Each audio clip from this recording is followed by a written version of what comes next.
You want to support Roland Martin Unfiltered? Be sure to join our Bring the Funk fan club. Every dollar that you give to us supports our daily digital show. There's only one daily digital show out here that keeps it black and keep it real as Roland Martin Unfiltered. Support the Roland Martin Unfiltered daily digital show by going to RolandMartinUnfiltered.com. Our goal is to get 20,000 of our fans contributing $50 each for the whole year. You can make this possible. Roland Martin Unfiltered. 12 confirmed cases of coronavirus in the country. 36,181 people have died, more than 4,000 in the past 24 hours. 59,147 people have recovered. Now, folks, Donald Trump spent today whining and complaining on Twitter. Oh, my goodness, they aren't telling me thank you, and they aren't saying we appreciate all that you've done. Really? Really? And now what he's done is he's now shifting the blame to the states. Well, after he was blasting Governor Andrew Cuomo on Twitter, actually was watching Cuomo's news conference and was commenting on what Cuomo was saying. This is so delicious. Watch what Cuomo said back to Trump as he watched him on TV. Let's respond to the president. First of all, if he's sitting home watching TV, maybe he should get up and go to work, right? Second, let's keep emotion and politics out of this and personal ego if we can, because this is about the people and it's about our job. And let's try to focus on that.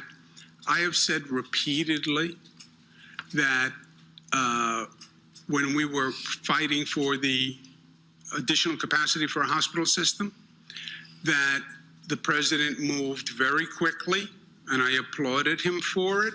And he brought the Army Corps of Engineers, and he brought them up to build the Javits Center capacity, 2,500 beds. He's wrong that it hasn't been used. About 800 people have gone through Javits.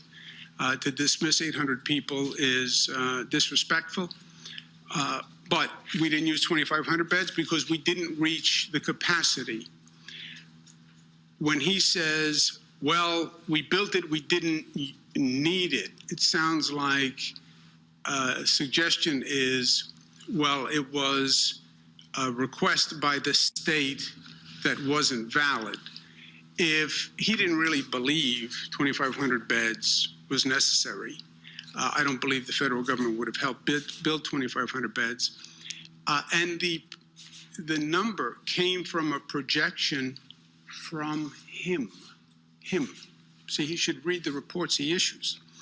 The White House Coronavirus Task Force had enormous, projected in the millions of people. The CDC, which is the president, projected in the millions of people. So the projections were high. They were the president's projections. So for him to say to anyone, well, you relied on projections and the projections were wrong, they're your projections, Mr. President. So were we foolish for relying on your projections, Mr. President? CDC, Coronavirus White House Task Force, that's you, White House, that's you. We relied on your projections. Okay, shouldn't have relied on your projections. Actually, I think the president has a better argument, which is, yes, we built 2,500 beds because the projections said it could get that bad. And because we worked together, we flattened the curve and we didn't hit the projection, which is actually what happened. But don't suggest that anyone made a mistake relying on your projections or on Cornell, Columbia, McKinsey, et cetera. Second, I have said a number of times, I don't know, what am I supposed to do, send a bouquet of flowers? They were very helpful on Javits. They were very helpful on sending the U.S. Navy ship Comfort. They were very helpful in intervening with China and getting PPE equipment out of China. They were very helpful in helping us find ventilators. I said, thank you, thank you, thank you, thank you. Now, going forward, we're still in the midst of it. The president doesn't want to help on testing. He said 11 times. I said the one issue we need help with it is testing. He said 11 times, I don't want to get involved in testing. It's too complicated. It's too hard. I know it's too complicated and it's too hard. That's why we need you to help. I can't do an international supply chain. He wants to say, well, I did enough. Yeah, none of us have done enough. We haven't, because it's not over. So yes, thank you for the Javits. Thank you for the U.S. Navy ship Comfort. But it's not over. We have a lot more to do. And no one can take the posture, well, just say thank you for what I've done, and I'm now out. I'm not doing anything else. I've done my part. What if I said to the people of my state, okay, I'm done. By the way, I saved hundreds of thousands of lives. I flattened the curve. I created more hospital beds than anyone ever imagined. I coordinated the entire state. I'm done. I'm done. I'm going home. I'm going to go see my mother. I'm going to spend time with my kids, and I'm going to go out fishing in Connecticut because their marinas are open. That's it. I'm done. What if I said that? That's what he's saying. I'm done. I don't want to help on testing. Testing is too hard. And then the only thing he's doing, let's be honest, well, it's up to the states to do reopen. By the way, it was always up to the states. What are you going to grant me what the Constitution gave me before you were born? It's called the 10th Amendment. I didn't need the President of the United States to tell me that I'm governor. And I didn't need the President of the United States to tell me the powers of a state. People did that. Alexander Hamilton, Thomas Jefferson, James Madison, they are the ones who gave me the power. And I don't need the President of the United States to read the Constitution for me. Maybe he should have read the Constitution before he said he had the power to open the states, where he did a very graceful 180, and many people allowed him to do the graceful 180. But, so he now says it's up to the governors, which he said repeatedly now, yesterday, version of yesterday. And now it's up to the governors to reopen. Okay, I'm going to reopen. I get it. And you don't want to help on testing, which is a national problem and replicates the same chaos that you created with medical supplies because FEMA wasn't ready. By the way, I needed a stockpile. Where was your stockpile?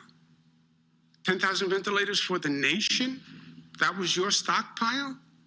Where your projections, the federal projections said they would need double the hospital capacity of this nation. Think about that. The CDC says double the hospital capacity of the nation. The minimum projection was 2.4 million hospital beds. You know how many hospital beds we have in this nation? 900,000. His projection says 2.4 million hospital beds.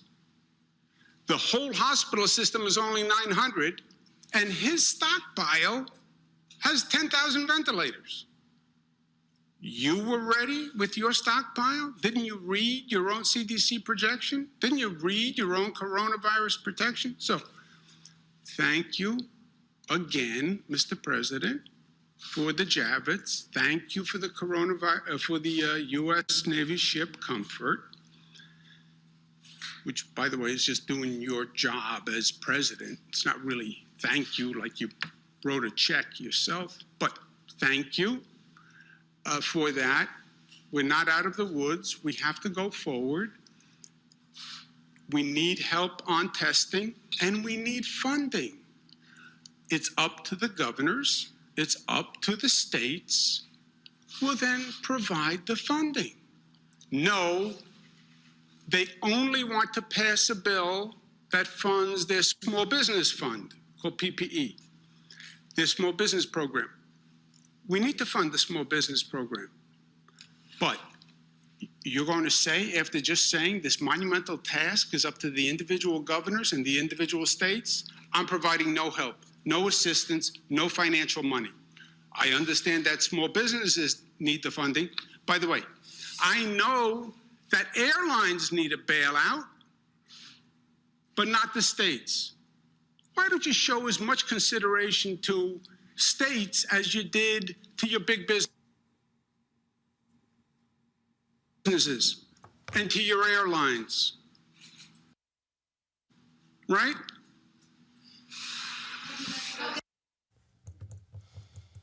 Ooh, talk about laying the wood.